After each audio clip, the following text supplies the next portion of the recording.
What's going on, y'all? This is the first video that I've shot since I was released from the county jail. I think I did a video and posted it on YouTube before I turned myself in, and I think that was the last time we've had a chance to have a discussion. So this video is about what my experience was like in county jail, what I learned from being in county jail, and the greater understanding about life that I feel like I learned a lot from that experience. You know, I always try to take the positive out of the negative experiences that I have and then share the lessons back with you about what I've learned. So here's a couple of things. So if you've never been to county jail and you've never been put in the system, you know, it's going to be a bit of a shock to you. For me, it was definitely a shock. You know, I'm not somebody that I'm gonna be in jail often. When I got there was people that have been in jail for 10 years that have done 10-year prison bids. There was people that were gonna be there a short time and everything in between. For me, I was in the San Joaquin County Jail, and when I first got there, I was placed in intake. If you've never been to a county jail before, the first place that you go is intake, which is essentially a 2-man cell with a toilet in it, and you basically do 22 and 2, which is you're going to spend 2 hours out of your cell a day until you go through the classification process where they find a permanent housing within the jail for you. So you arrive at intake. After this, I was moved to the pods.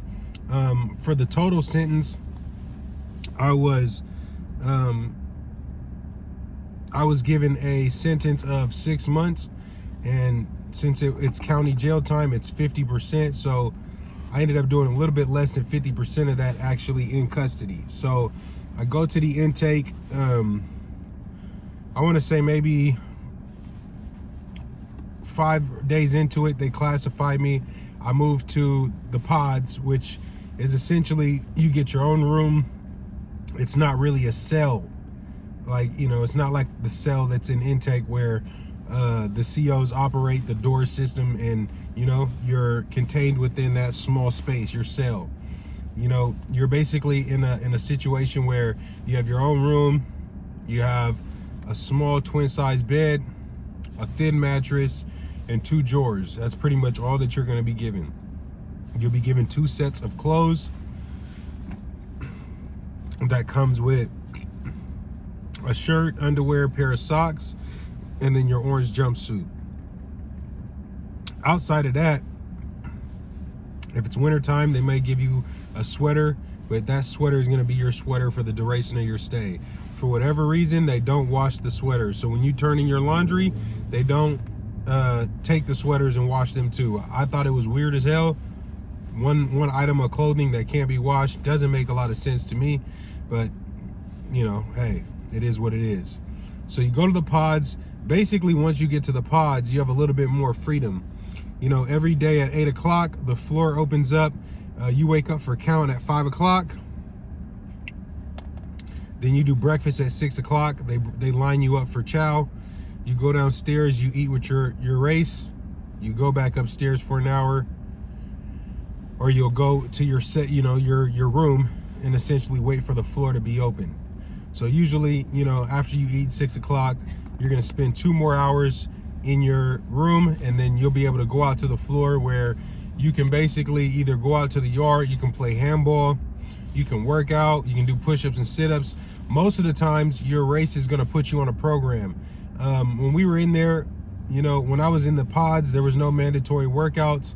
It wasn't until I got to 124, which is basically the best part of the best housing unit that's in the jail, okay? You basically have some like hard plastic theater chairs.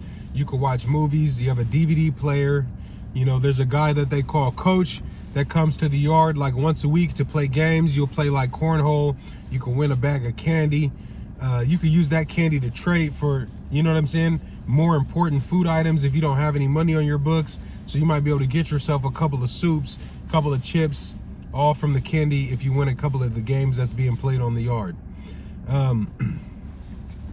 when you're in the pods, you know, a lot of this, you know, there's still a lot of activity going on, but it's more segregated because you have your own space.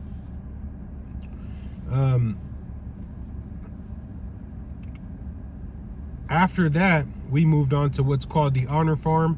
So once you're sentenced, because I was in the pods when I wasn't sentenced, when you're waiting your trial to see what's going to happen, you'll usually still have to stay either in the intake or the pods. And then you're moved on to what's called the honor farm. Now, the honor farm is a little bit different. The honor farm is basically 2 large buildings. They're like barracks, like the military. And, you know, it's not double bunked, it's single bunked. But there's probably about, you know, I want to say 40 beds in this barrack. It was not a segregated barrack. So, you know, you may be black, but you might be sleeping next to a Mexican, a white, whatever the case may be. It wasn't a segregated portion of the jail. So that's why they call it the honor farm. It's very low security. People have to respect people's space because more problems in this area because everybody's kind of living on top of each other. You can't get people to be quiet at night. You know, people are up, they're being loud, they're friends, they're playing around, they're joking around. They tried to implement a system where everybody goes to bed at 10 and it's 10 to 10. So from 10 p.m. to 10 a.m., the barrack is supposed to be low volume. Unfortunately, it's very rare that the barrack will be low volume, as one group or another is always going to tend to have their days where they're being loud, they're smoking in the bathrooms, they're doing whatever they want to do to help the time go by faster. The shitty part about the honor farm is all the phones are outside. So, you know, if you're there in February or you're there in December or November, you know, if you want to get on the phone and talk to your loved ones in the outside world, chances are you're probably going to be on the phone outside. There's going to be no chair to sit at. It's going to be pretty bad as far as talking on the phones. On this yard, they had half of a basketball court, so people would take turns, you feel what I'm saying, playing basketball.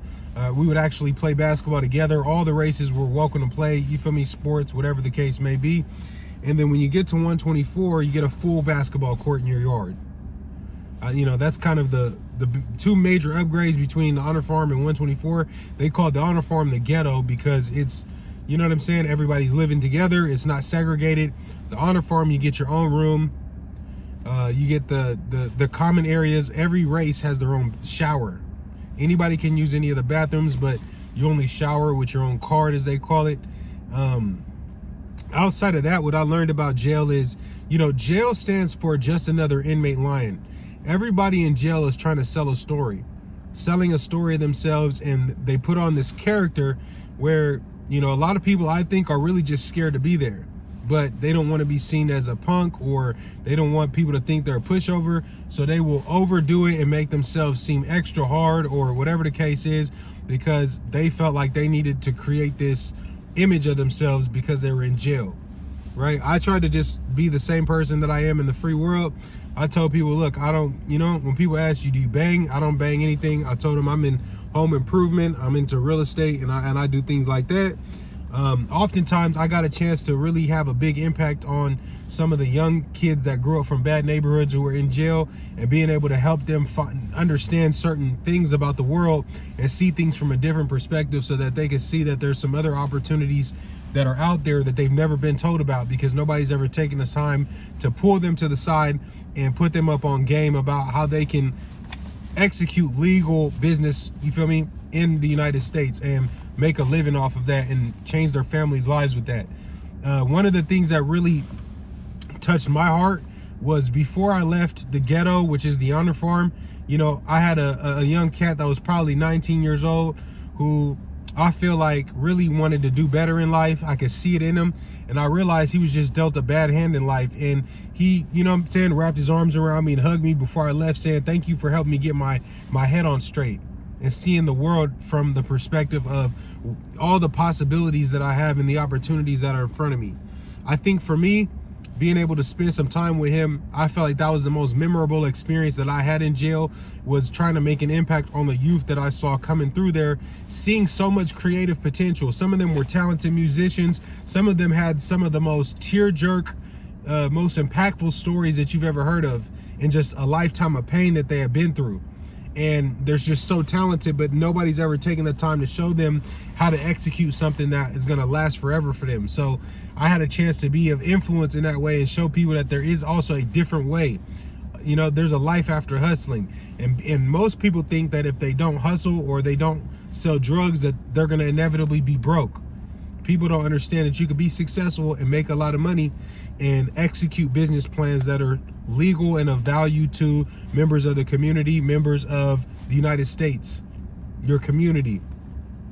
I think that another thing I want to touch on was how in the Black community specifically, you get, because we have a poor representation of leadership. In one barrack, I felt like when I was in the honor farm or the ghetto, the barrack that I was living in, the person that was running our car was like a junkie, somebody that smoked crystal meth. And this is not somebody that should be in a leadership position, right? In any race. I think that somebody that has a consistent drug habit is not a good representation of what leadership is. It's not going to get you to the place that we need to be as a group in order to advance, in order to do better in life. So seeing that made me realize that it gave me an idea that I'm not going to share in this video about how I can be of value to my community by helping people to get in contact with their identity, to be able to understand and know where they come from, to know positive things about their family history, things that allow us to have pride, because a lot of the time pride comes from our sense of self, our sense of knowing who we are. And as displaced members of America, having gone through the slave trade and the history of slavery, it disconnected us from our roots, which basically hurts our ability to have a sense of pride in who we are, because we are only educated on the history where we've been conquered or where we were in a low position in the social structure that we were living in. Realizing that a lot of old people in the community, the 40, 50, and 60-year-olds, they are leading the younger generation down a bad path. They are assisting people in acts that will lead to self-destruction, that lead to further incarceration, that lead to, you know what I'm saying? Not to success, but to failure. Where the young are being influenced by people who never made it in life. And these kids are listening to people who are not successful. They're not educated. They're low IQ. They have poor habits. They're on drugs. And this is not going to help get the younger generation to where they need to be to get Black American culture onto the same page so that unification can take place. I think that because people don't understand that there's no such thing as Black, right? The only people who identify with the term Black are people who are former slaves in the United States that have not had a chance to do their homework, to do DNA ancestry, and to establish familial history that you can take pride in and understand from a bigger perspective where you come from and who you come from and the good that they've done on this planet while they were here. So that's why I think that that's so important. But getting back to Just Another Inmate Lying, you know, you have people that are really there on drug charges, being drug addicts, things like that, and they have illusions of grandeur. They think that they're drug kingpins. They present this very obviously false image to their group, and it causes problems within the group. It causes tension because the only people that you can count on in jail is your race. When you get to program court, what they're going to tell you when you have questions is they're going to say, people from your card are going to help you get situated in where you're staying.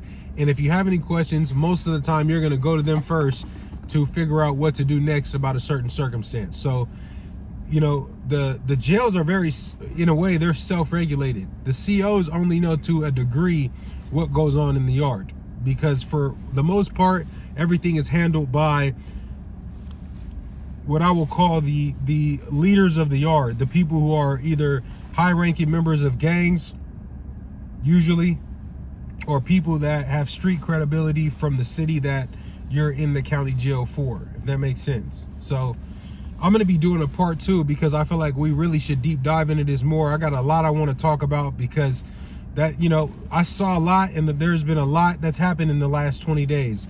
I just got home on Tuesday, and there's a lot to catch up on in the free world. So I'm definitely going to be doing a part 2 probably later today and give you guys the rundown on, you know, some of the things that happened and what my experiences are while I was in the county, and what you can take from that and learn and apply to your life so that you don't ever end up in the county jail. And if you do, you'll know what to do next.